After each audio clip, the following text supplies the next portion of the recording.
तुम्हाला माहिती आहे का? एमएससीबीची सुरुवात डॉक्टर बाबासाहेब आंबेडकरांमुळे झालेली होती.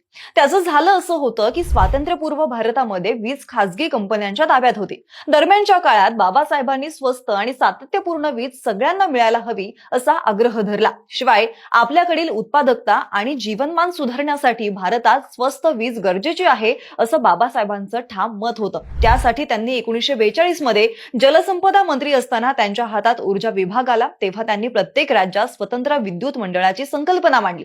त्यातून 1944 मध्ये भारत सरकारने बाबासाहेबांच्या पुढाकाराने राष्ट्रीय औष्णिक ऊर्जा महामंडळ स्थापन करण्याचा निर्णय घेतला. पुढे 1943 मध्ये स्थापन केलेल्या समितीच्या अभ्यासावरून 1948 चा वीज पुरवठा कायदा तयार झाला, ज्यात ऊर्जा धोरणाचं मार्गदर्शन होतं. त्याच्याही पुढे जाऊन सर्व राज्यांनी स्वायत्त वीज मंडळ स्थापन केली, ज्यामुळे औष्णिक आणि कृषी विकासाला हातभार लागला आणि कुठल्याही प्रकारची फसवणूक न होता वीज उपलब्ध झाली.